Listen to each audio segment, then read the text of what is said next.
ou la mort. La patrie ou la mort. La patrie ou la mort, ou la mort, nous vaincrons. C'est fini, le département d'État américain chargé aux affaires africaines vient de confirmer que Fachi Beton se rendra ce 1er mai aux États-Unis d'Amérique en vue de signer un accord historique Oyo Ekomema Kimia na partie orientale ya mboka na biso ako signer ngona nani Oyo ba américain bango moko na communiquer na bango ya lelo ya département d'État aux affaires africaines balobi et rezala accord moko du siècle Oyo tata mokonzi ekolo Fachi Beton a okende ko signer. Qu'est-ce qui se passe dans le nord de Sud Kivu au moment où je vous parle dans la province de Sud Kivu, dans la cité à Kaziba, on nous signale des affrontements rudes entre le FRDC et les terroristes du M23. Tokoye bango émission na biso mokolo lelo. La diplomatie agissante à tata mokonzi ekolo Fachi Beton. Tokomi wapi na gouvernement ya d'union nationale. Boyebi ke parti on a kombo ya PPRD, l'activité na ezala qui suspendu sur toute l'étendue de la République. Et puis bapimeli bango même maloba. O bazana droit koloba liloba mon côté na ba etandoike pour te comprendre que to comprendre ennemi na ba complice na nyonso. Yango bomoni lo lenge kani tata mokonzi ekolo Fachi Beton na ministre na ya justice Constant Mutamba na ministre na biso ya affaires intérieures na kombo ya Jacquemaine Chabani bazwaki toutes les dispositions pour barrer la route na ba projet no so machiavélite ya parti to bengi PPRD na mokonzi na bango to bengi Hippolyte Kanambe dit Joseph Kabila. C'est votre humble serviteur na kombo Jonas Ngandu surnommé Charles Onana. Toujours na chaîne Abisso ya Bomesano na kombo ya Congo Flash. Auto sengi na bino bo s'abonner massivement. Bonjour, bonsoir, cela dépend de l'heure à laquelle vous allez kolanda émission na biso na mukolo ya lelo. Tolobaka pour l'amour du Congo, tokokanga munokote, il faut toloba pour to botama ba congolais, tokokufa ba congolais. Émission na biso mukolo ya lelo ezali riche na makambo tali actualité parce que département d'État américain aux affaires africaines et où tu peux confirmer en lelo que tata mokonzi ekolo Fachi Beton akonyata makolo na mukolo ya le 1er mai oyo kozala férié a na mboka na biso akokende ko signer maintenant accord oyo ekosala ete partie orientale ya mboka na biso ezala sécurisée. Tolobaki yango bien, on doit dire les choses telles qu'elles sont. Ezali ba accord oyo ezolobela. Les minéraux sont là. Nous voulons la sécurité. Bino bozali super puissance ya yambo. Bino ba américain. Toye maintenant ko signer na bino ba accord o bango mo ba américain ba lobby lelo tant au département d'État américain aux affaires africaines et confirmer mkolo ya les premières signatures ya accord wane ko salema au Fachi Beton tolobaki na bino na émission précédente que tata mokonzi ekolo Fachi Beton akonyata makolo nae na mboka États-Unis d'Amérique pour que ndeko tia mokolo to na ye na présence ya homologue na kombo ya le président américain na kombo Donald Trump oyo ekosala ete les minéraux la sécurité parce que nous voulons la paix. Dans le poto balobi il n'y a jamais eu le développement là où il y a la guerre. Yango tata mokonzi ekolo département d'État américain et annoncé mukolo ya le 1er mai na mboka ya États-Unis d'Amérique pour akende ko signer accord wana oyo ngai na bengaka yango troc l'échange d'un bien contre un autre bien boyebi troc ezali nini tangu ba papa na biso tangu ba koko na biso bazalaka mosolo ezalaka te ezalaka oyo azali na mbisi oyo kuna azali na fufu bachangeane, oyo azali na mpiodi, oyo kuna azali na makasu bachangeane. Contre-valeur oloko ezalaka te. Opération ne bandai kosalema na échange d'un bien contre un autre bien. Oh tata mokonzi ekolo Fachi Beton depuis 2019 oyo bandaka lisolo oyo tolobaka yango na ba émission précédente tango Fachi Beton atalaki étant donné que tolobaka ke le président de la République d'un état azali citoyen ya liboso oyo azalaka bien informé na sécurité ya mboka na mai nyonso ezali koleka na mboka. Tata mokonzi ekolo Fachi Beton tango azwaki kibokonzi tango akomi na 2019 azalaki très bien informé. Ayebaki ke déstabilisation ya partie orientale ya mboka na biso ce sont des Rwandais. Ayebaki ete le M23 o Hippolyte Kanambe dit Joseph Kabila kosaka biso na 2013 ke abetaka bango te. Po tolobaka yango na ba émission précédente. Comment na lolenge kani ete mutu oyo beti après oye lisusu na 2013 au signé les accords du 23 mars. Mais si vous lisez les accords du 23 mars, vous regardez l'esprit et la lettre des accords du 23 mars signés par Hippolyte Kanambe, Joseph Kabila tango azalaki na pouvoir na ba terroristes les M23. On va comprendre que c'était un accord pour les apaiser. Il fallait qu'on apaiser bango. Prévenez que bomona apesa bango commandement ya nord na sud Kivu ya Maniema aketi na Tanganyika esiko oyo manduki elela te akende kopesa bango commandement kopesa bango ba minéraux ko déclarer ba province wana nyonso ba province sinistrée koyebisa M23 a créé police na ya proximité koyebisa M23 a nommé ba chef coutumier koyebisa M23 que non ba kokotela ba institution ba kozala na ba privilège ezalaki état contre notre état. Sokotali esprit et la lettre, il y a les accords du 23 mars signés en 2013 par Hippolyte Kanambe et les terroristes du M23 avec leurs parrains, les Rwandais. Tangu tata mokonzi ekola bandaki lisolo depuis 2019 atala alobi non. Parti est et kozala kaka na insécurité. Na banda déjà ko anticiper parce que quand on est chef de l'État, il faut avoir esprit anticipation. Il faut savoir anticiper pour éviter des événements imprévisibles. Yango to monaki lo lenge kani tata mokonzi ekolo Fachi Beton abandi lisolo en 2019 et kosala ete le président américain Donald Trump tango a postulé Joe Biden démocrate a gagné. Tango démocrate Joe Biden a gagné, oh Joe Biden a salika mandat moko et kosala ete le président américain Donald Trump aye lisusu ko représenté a gagné Kamala Harris oyo azalaki challengeur na ye na ba élection oyo elekaki na mboka États-Unis d'Amérique. Donald Trump azongi na pouvoir. Bien merci.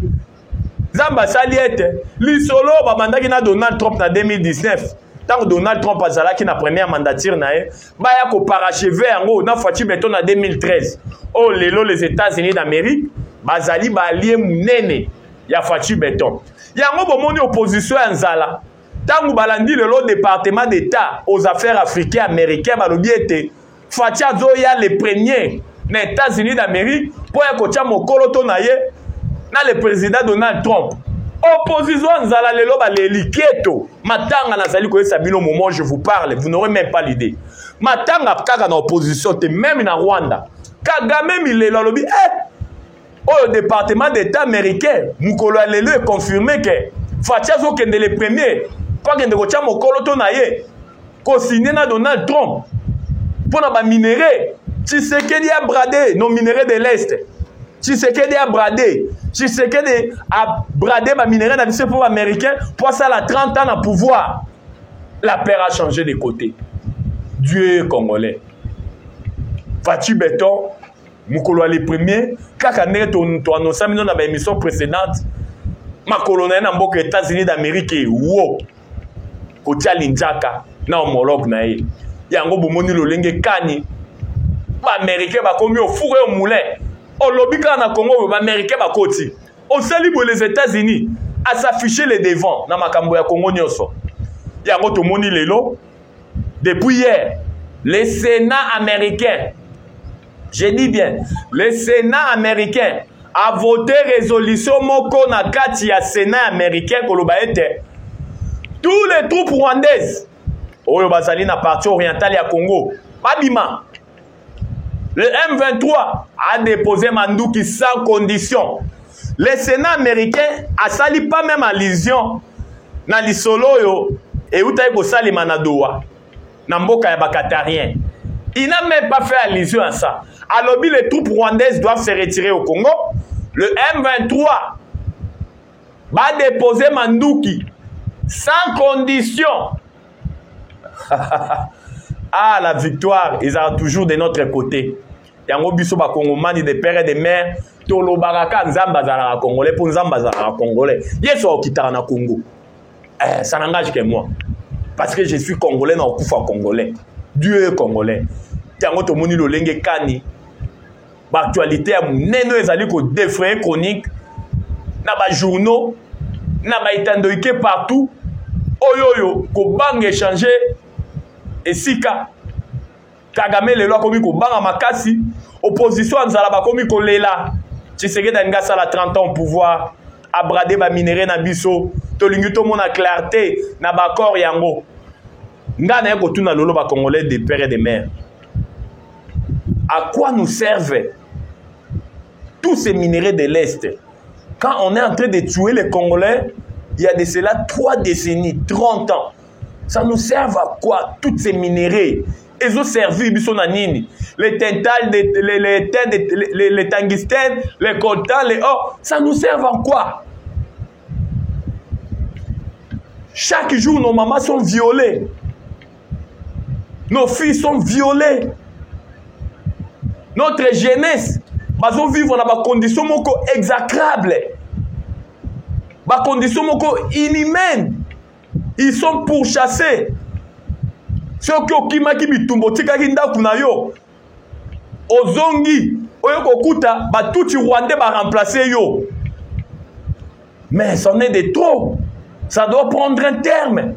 Raison pour laquelle nous félicitons notre chef de l'État. Fatou Béton, vous êtes logé. Vous allez au four et au moulin pour nous donner cet accord au département d'État aux affaires africaines américaines et confirmer au côté de les premiers dans les États-Unis d'Amérique. Que Dieu vous bénisse. Zamba pesa au sagesse à Salomon. Oyo balolenge kanya ko kumbela Congo. Pour te montrer différence dans le régime nayo, dans le régime précédent, il y a Hippolyte Kanambe, un chef de l'État faible, un chef de l'État avec une nationalité douteuse, un chef de l'État en terra qui Congo. Parce que les Congolais pourquoi botanga Congo ya Kabila alors que bino de bozo gérer mboka au quotidien. Mais ngana oye sabino ba Congolais de père et de mère. Il n'y a pas la lumière sans l'avenir du passé. On doit toujours se référer au passé. Pourquoi totanga ka histoire na bakelasi? Basuludia Keïta, Basumanguru Kante. Pourquoi totanga ka histoire? Pendant qu'on a biso déclare, il y a bateau barenyaki, ni ne salanga ke bakuya. Pour biso, batutozali, toye balolenge kanya kotambola. On ne peut pas oublier l'histoire. On doit connaître l'histoire de notre pays. Kabila a géré ce pays. Ce pays, sa gestion était caractérisée par la gabegie financière, par des tueries, par des bradages. La corruption était monnaie courante dans notre pays.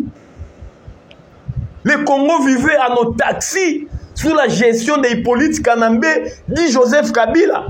Mais sous Fatou Béton aujourd'hui, il y a une lueur d'espoir. Le Congo est debout. Qu'on se le dise. Tolobakayango, notre pays a une superficie de 2 345 410 km². Fatou ne restera pas éternellement au pouvoir. Il partira un jour. Mais le Congo restera. C'est notre dénominateur commun. Tolobakaya malamu pona mboko nzambe atinda biso tozali ba Kongomani tokokufa ba Kongomani. Raison pour laquelle il y a malamu, on doit éloger la personne. Il y a mabe. Tout la critique constructive. non pas des critiques, même si quand ezali moindo yo lobi ezali pembe car po lingara mutuana te.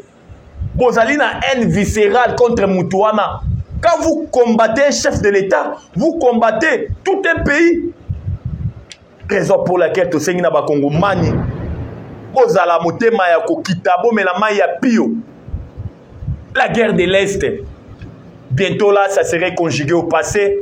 Ne suivez pas Bamangungu Oyoyo, Banyangala Kata, ba terroriste M23, Bazali Kosala au moment où, dans ça l'émission, dans la cité stratégique à Kaziba, dans la province à Sud Kivu, on nous signale qu'il y a des affrontements rudes entre nos voyants militaires et les Ouazalendo, les Ouazachou, Bazali Kondongwana, Banyangala Kata, armée rwandaise, dans les M23, dans le village à Kaziba. Mais, Bamangungwa nezali à Pamba. Oyekosi la kalamingite, parce que vous avez suivi le président américain Donald Trump en disant que la guerre de l'Est, les problèmes entre le Congo et le Rwanda est déjà résolu. Ça partait déjà au passé. Là, c'était Donald Trump. C'était Donald Trump, le président américain, le Mokonja Yambo Yamukili. Yango ezali ko leksa biso lolenge kani tolobaka yango la victoire elle est vraiment certaine bientôt là au tout bozali komona mbilinga et kozala conjugué na passé Kaziba des affrontements rides oyo muta provoqué yango banyangala kata ya armée rwandaise depuis le dimanche.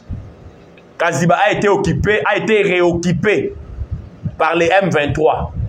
Oba wazashu ba boya ki ba affrontement oba boya ki population ekufa mais depuis hier ba sinala ki biso balinga ki ba progresser parce que Kazibezali dernière verrou ya ko mona Minembwe ko kota na ba au plateau ana ya Minembwe balinga ba kende ko sala jonction na ba recta bara na ba twari neni so ba twari nani balobaka wana soutenu par le M23 pour baluka lolenge kanya ko tia loi na Minembwe mais armée na biso akoya ko kangamabo côté ba ripostaki même au moment où je vous parle l'armée est en train de riposter. Il y a une contre-offensive de nos voyants militaires to kangamabo côté quand bien même il y a un cessez-le-feu tant Monguna n'a pas progressé on ne se laissera pas faire. Raison pour laquelle notre armée a allé répondre. Même au moment où je suis en train de faire cette émission, l'armée congolaise est au four et au moulin pour barrer la route à la progression de l'armée rwandaise et leur supplétif au Tobengi, le M23. Na niveau ya Nord Kivu, on nous signale que non, il y a des affrontements sporadiques. Oh, et Salema qui mukola lobby. Mais si on est aux alliés qui l'émission mukola lelo, va apprendre qu'il y a un accalmie total. Parce que hier, tu as vu ça qui bino que dans le territoire, il y a Lubero. Affrontement Zalaki Makasi. Oh, armée rwandaise, avant de progresser vers Lubero centre. Mais Bazalaki, lamentablement, est stoppé par nos voyants militaires et les Ouazachou, les Ouazalendo, Oyoyo, Constitution. Et puis si bangon pifo, il y a qu'à défendre l'intégrité territoriale. Il y a Mboka Nabiso face à une menace ou une menace extérieure. Il y a Bamboka, il y a Bapaya. On est à la situation à Nord na Sud Kivu. La diplomatie agissante chez Fachi Béton. Il y a Tata Mokondia Ekolo. Tokomi na niveau nini. Botuni biso ebele. Gouvernement et d'union nationale. Tokomi na niveau nini. Botuni biso. Bolobi. L'activité non sur la PPRD. Suspendue sur l'ensemble du territoire national. Et combien à niveau nini. Oui. Mais il faut confirmer bino les lotes. L'activité non sur la politique en Ambedi Joseph Kabila. Ils ont suspendu sur toute l'étendue de la République. On est à la décision oyoyo, décision sanitaire. Au Bakongomani non so ba saluer. Il y a 20 PM intérieur na Kombo ya Chabani. Oya loba qui était vie traîtrise. Na trahison. Il y a PPRD. Oyo et la kisibiso noir sur blanc. ya komona plusieurs cadres na ye baderaki na M23 ya kotala pe lolenge kani commandant nani président na bango na kombo ya Joseph Kabila apesaki position na ye alobaki ete oyo M23 azali kosala na este koboma bakongomani matin midi soir na armée rwandaise ezali aspiration ya peuple congolais yango tomonaki lolenge kani bakonzi ya ekolo bazwaki badisposition mpona kosanctionner parti PPRD baaktivité na bango esalema lisusu te dans toutes les provinces du pays tomonaki mpe lolenge kani kote batiaki siège na bango na Pumbu kuna na batetela babotolaka yango mama moko na makasi pendant 23 ans bafutaka lomeya te oyo ekomaki ya bango mpo boyebi ke régime na bango ezalaki caractérisé na prédation na kobotola biloko ya bato na kosala makambo na ko régime ya mbilinga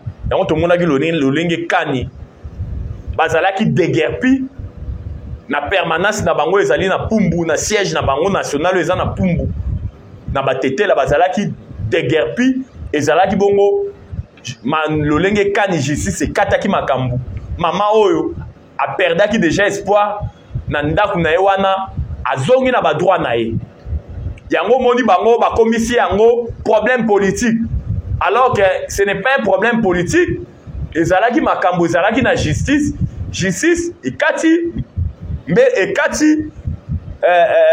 nini esali musala na yango rétablir mama wana na badroit na ye oyo a récupéré le pangu na ye oyo ezalaki siège ya PPRD tozwaki bakestion ebele concernant Joseph Kabila par rapport ya batourneo azali kosala bomonaki elobi kuna na mboka ya Swaziland akendaki koparticiper na 57e anniversaire ya roi ya Swaziland lolenge moko bozali koyesa biso balobi azongi lisusu na Namibie boyebi ke gouvernement namibien nde komi kodefendre politique Kanambe dit Joseph Kabila koloba même tike atikala kokende jamais na Goma azalaka na ye na Namibie lokuta monene biso tozali na bacorrespondant au-delà ya bacorrespondant tozali na bango kuna na este bolandaki RFI elobaka makambo ya nyambu ebele mais soki boyoki RFI aconfirme likambo ke Joseph Kabila azalaki na Goma ezalaki ya solo bolandaki mpe porte-parole na hier Barbara Nzimbi alobaki ke Kabila s'adressera à la population à partir du Goma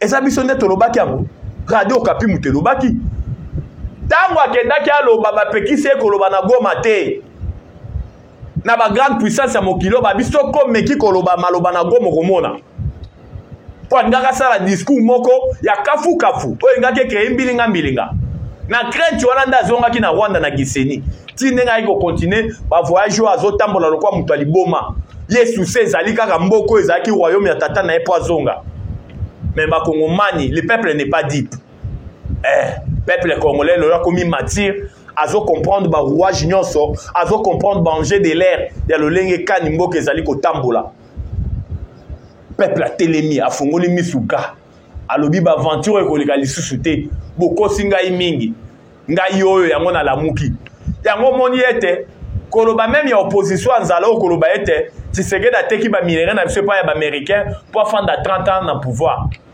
peuple alobi lokuta monene bokosi ezali pona intérêt ya biso parce que département d'état américain aux affaires africaines lelo ba confirmer que ba américain ba ko investir je dis bien 500 milliards voilà dans le département d'état américain lelo ba communiquer ba lobi ba ko investir 500 milliards pendant 15 ans 500 milliards pendant 15 ans oyo ekopesa misala na bakongomani ebele ba izini ya minene kotonga makuna ya coltan ya tental ya tungstène ya étain ya or pour la raffinerie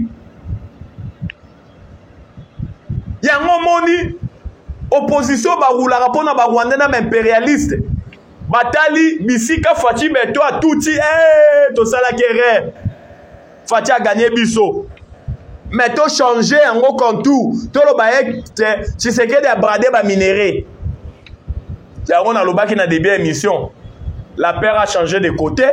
Opposition Guy Malela, Kagame Kobange changé. Kobange changé. Yango Bomonaki, na diplomatie agissante à Tata Mokonzi Ekolo. Lolenge Kani, les États-Unis d'Amérique, a s'imposé qui, tout alipe Lolenge Kani, moi na Museveni Oyoyo, a Mesana Biloba Loba, l'actuel chef d'état-major de l'armée ougandaise. Oya Mesana na Biloba Loba, Koloba n'importe quoi. Bolanda qui na ba Mikoleleka qui a loba qui était Akobo Maluboya Kachama, gouverneur ya Ituri. Ako faciliter M23 bakanga Kisangani. Pourquoi Fati alinga ça l'accord na ba américain sans solliciter Ouganda na Rwanda. Mais tout le monde lolenge kani mwana ya Museveni wana l'actuel chef d'état-major de l'armée ougandaise a sali rétro-pédalage na tweet musu sortait ko sala. Semaine passée à Lélia lobi bo limbisangai na ba tweet on a sala ki mikolo leki. Na regretter na ba tweet wana. Tata na ngai Museveni a gangeli ngai. Le président américain a gangeli ngai. Non. Loba vérité mwana ya Museveni. Donald Trump na gangela ki tata na yo. Tata na yo yebisi yo o présenter mes excuses. A présenter mes excuses. Bolandi lisusu kaka mwana ya Museveni mikolo yo. Alobi Fachi Beton, le meilleur président de la République depuis que le Congo est Congo. Mwana maloba ya mwana ya Museveni. Alobi Fachi azali meilleur. Alobi sous règne Hippolyte Kanambe dit Joseph Kabila. Kanambe Kabila na règne na ye afandaka na ye na ba ADF nalu. Pendant règne na ye nyonso na pouvoir azwaka initiative te ya ko neutraliser ba ADF nalu. O bazali ko semer désolation na Congo et puis na Uganda. Mais depuis le meilleur président ye na Congo wana na ni Fachi Beton wana maloba ya mwana Museveni.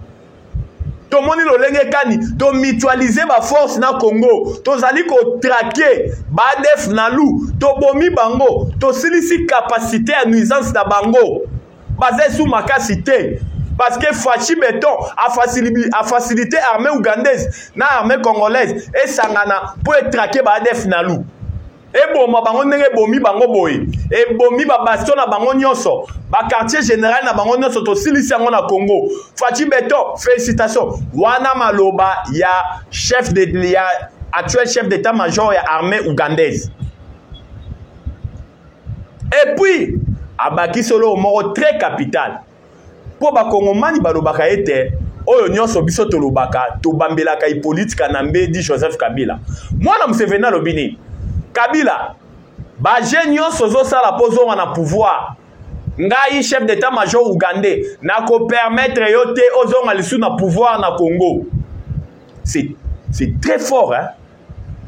Tangu mwana Museveni l'actuel chef d'état-major ya armée ougandaise alobi ete ba genio so Kabila zali ko sala pozo na pouvoir abosana akozonga lisu na pouvoir na Congo te. Tant que ça rabino ake le commandant suprême adjoint, parce que le commandant suprême général il y a le M23, ils allaient les sanguinaires Paul Kagame. On est allé maloba ya président burundais na kombo Ndayishimiye. Mais le commandant suprême adjoint, il y a AFC na M23, c'est Hippolyte Kanambe, dit Joseph Kabila. Yem ta opesa bango manduki, mon solo aye awa na ouest na bandundu na maluku ayeko armée ba mobondo. C'est Hippolyte Kanambe dit Joseph Kabila. Yende maman na déstabilisateur ya Congo. Mais en coucou le l'oignon se zali ko bimana poisa. Na émission mukolo lobi. To l'accès no lolenge kani. Tous les projets machiavéliques na ye. Ya ba conteneur ya ba franc congolais bomba na kinga kati. Nyonso. Ebimi na nini na poisa. Bakongomane ebele bauti kobenga biso na ngana bosana na émission lelo ko isa biso ke mikolo bozali komona ba 1000 francs ya sika ba 500 francs ya sika ba 5000 francs ya sika na ba 10000 francs sika ezali ko circuler na Goma ezali ko circuler na Bukavu ezali ba faux billets o ezali ko salema na mboka ya Rwanda va prendre biso ke bato bazo sala ngo eza ba chinois ezo uta Chine et transiter na Rwanda po boyebi ke Goma na Bukavu bisika tout banyanga na kata M23 bazali ko contrôler bazali asphyxier sur le plan économique parce que masse monétaire ezali ko tambola lolenge kani tambola raté na est parce que la banque centrale a bloqué la circulation de masse monétaire na bisika o ezali sous occupation ya armée rwandaise na ba supplétif na bango to bengi le M23 yango bomoni ba rwandais ba salisi mosolo na biso na Chine oyo ba bietu bozali ko mona ya siko ezali ko tambola na bisiko oyo armée rwandaise ezali ko occuper na M23 boye ba ete et mbongo wana ezali ba faux billet bolia yango te bosimba yango te euti na Chine o ba chinois ba saleli le sanguinaire Paul Kagame pour a injecter yango na bisika nyonso M23 ezali ko contrôler parce que masse monétaire franc congolais ezali ko circuler comme il se doit te yango to sengi na ba kongomani vigilance bientôt là bisika nyonso ezali contrôler na armée rwandaise na le M23 ezozala récupérer mikolo komi ya kotanga yango tolobaki kobanga échanger esika kobanga échanger esika nini esila raté 30 ans de guerre ça suffit plus de 10 millions de morts plus de 500 000 femmes violées plus de 110 000 hectares dévastés nini esila raté bakongomani bakongolais bakufi pe mingi oloko na oloko ezalaka na ebandeli na yango ezalaka pe na suka na yango yango tolobaka na Nzambe elongo la guerre de l'Est bientôt là ça sera conjugué au passé tant que tolobeli bino maloba tweet ya mwana Museveni o azali actuel chef d'état-major ezalaki kolata bino implication ya Joseph Kabila na déstabilisation ya est ya mboka na biso toyepe na bamobondo awa toyebisa bino déjà lolenge kani Joseph Kabila azo continuer toujours ko déstabiliser mboka na biso mais azosala ngo ye moko te mwasi na ye oyo Olive Lembe Kabila azo jouer rôle moko ya mabe ya kozwaka ba information nyonso soki euti epai ya bazoe euti epai ya bacadre ya PPRD ubenga mobali na ye na mallette satellitaire bauti koinforme biso azosolola na politika na mbe na mallette satellitaire mpona kokima baappareil mobile ke bakokanga bango direct na mallette satellitaire après avoir kozwa bainformation koyote epai ya bachadari baobe minaku oyo baza sous haute surveillance ya baservice intelligence ya mboka tosengi na baservice intelligence ya mboka miso ezala toujours ga bolandela bamouvement na bango nyonso tosengi na DG miso ezala ga parce que to comprendre baennemi na bacomplice na bango nyonso yango tosengi na baservice nyonso tout boyeba lolenge kani ya kolandela bamouvement nyonso même na ville province ya Kinshasa ya Olive Lembe Kabila boyeba ete baza na ba projet machiavélique partout na ba résidence nyonso ya Kabila eza assiégé to sepeli na musala ba service intelligence ezali ko sala lolenge kani de révélation en révélation ezali ko bima du jour au lendemain mais to boye ezala ba secret d'état biso tant tozwa na ba itando ikiawa une fois to mone information moko ya mabe ou bien information moko oyoyo ba service intelligence ba yimba tiango le rôle à secret d'état donc oya ko dévoiler yango na ba itando iki il faut faire place à l'informer lolenge kani mboke lalaki mboke la mukaki ndenge nini ba ennemi na biso na ba complice bango nyonso baza déjà détecté bango nyonso baza déjà dévoilé sur la place publique yankuku na bango nyonso basalaki yango ese bimi na poisa parce que même Bible et lobby tout ce qui est révélé est condamné oh nyonso ezali condamné et comme ni les sans effet ils ont sous na effet mon côté yango tozali kosenga na bakongomani vigilance ezala toujours de mise bitumba est sur le plan spirituel c'est déjà une victoire diplomatiquement parlant c'est une victoire écrasante biloko makasi efaki tosala déjà yango wana tosali yango déjà yango wana tout au long émission oyoyo to yebisa ki na ba kongomani to melama ya pio to ke bana ba guerre médiatique oyo ezali pona ko déformer information surtout boke ba ko pesa matoi na bino na opposition oyoyo eza ya nzala oyo depuis ba koma ba opposant na mukolo moko te basala journée ville morte na mukolo moko te basala marche peuple à répondre présent. Une opposition faible depuis que le Congo est Congo, non, tous une opposition faible boité. Alors, biso souci na biso, tous la poste opposée à la makasi. Pour la xarabiso le lenge kani, côté bobo tamboli mabe, côté mboke za la boité, ba geraka boy. Mais bango baza tellement faible. Yango wana bandimina bango ko sangana na banguna pona koluka le lenge kani ya ko déstabiliser mboka na biso. Botala oyo amitié opposant. Oyo tel ko sala meeting semaine passée. Oyo akomaki secrétaire général à IDPS na lokuta na lopoto balobi ki ya bibwara na komo Jean-Marc Aboun. Vice-président, secrétaire général à IDPS na lokuta. Il a fallu à cause à Kondo Etienne Tshisekedi wa Mulumba de res mémoire pour comme secrétaire général. Mais lelo atongi château oya tonga na Kingabwa na lukuta mosolazwa ki wapi atonga château ana na tamuke.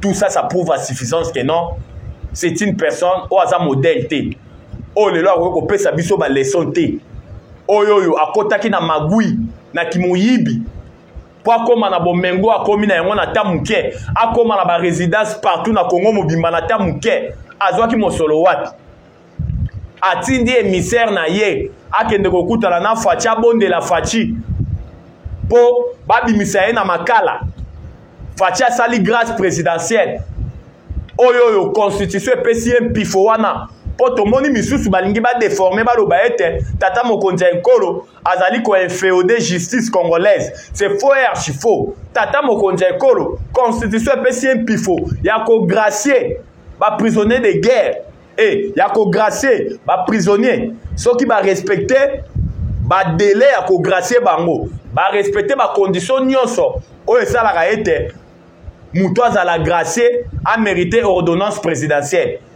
a purgeaki bambula oyo esenga ka purger atinde émissaire na epa ya Fachi beto abonde la Fachi pardon bimisa ngai na makala tala ndenge na pakoli na komi pembe libumu munene na okoka lisusu te na bima na gendo kozwa clim ya ndaku Fachi ayokeli ye mawa asali ordonnance grâce présidentielle akule yango na ordonnance esali ete kabunda za la libérer mais omoni mutu depuis bimi biloba loba akomi koloba ete suspension ba suspendre ba activité PPRD ezali mabe ya telemeli yango po lobi to lobi kuna yepe akozala lolenge moko na oyo ekomeli PPRD nyonso to wana ezali lokuta monene mbilinga ezali kolakisa lolenge kani Jean-Marc Aboun maya koloba ezangi ye po ayebi mabeni na sala na mboko oyo yango bomoni akomi biloba loba émission na biso mokola lelo ezalaki riche na ba actualité tolakisi bino lolenge kani tata mokonzi ya ekolo akoniata makolo na ye na mokolo ya le 1er mai oyo kozala férié awawa na mboka États-Unis d'Amérique po akende kotya mokolo to na ye na tata mokonzi ya ekolo ya mboka États-Unis d'Amérique na nkombo ya Donald Trump na makambo etali minéré oyo ekomema kimia na este ya mboka na biso tolakisi bino mpe lolenge kani Sénat américain a signé résolution moko ya koloba ete armée rwandaise abima na Congo M23 a déposé manduki sans condition. Tolakisi bino mpe lolenge kani situation sécuritaire ya nord na Sud Kivu lolenge kani na village ya Kaziba na province ya Sud Kivu manduki ezongi lisusu kolela entre armée rwandaise na ba terroriste ya M23 na FRDC na ba wazalendo na biso oyoyo manduki ezongi kolela. Et puis tolakisi bino lolenge kani na province ya Sud ya Nord Kivu akalmi ezali malgré hier bitumba ezalaki na territoire ya Lubero oyo armée rwandaise na ba supplétif na bango le M23 balingaki ba progresser mais bakutanaki na miraille défensif. Il y a le FRDC na ba wazalendo o ba repoussaki bango mbangweri ezalaki en désordre. Tolakisi bino pe lolenge kani Hippolyte Kanambedi Joseph Kabila na vision toujours ya koluka ko déstabiliser les grands Congo na ba projet non c'est machiavélique o ezali ko zala dévoiler étaler sur la place publique nyonso to ekomi nile sans effet na otu ya linga sala na Congo. Pona mukolo lelo to suki awa numéro na biso ezali plus 243 89 77 525 44 plus 243 89 77 525 44. La patrie ou la mort, la patrie ou la mort, la patrie ou la mort, ou la mort, Bitumba et Sili. J'ai dit et je vous remercie. Ciao, à la prochaine.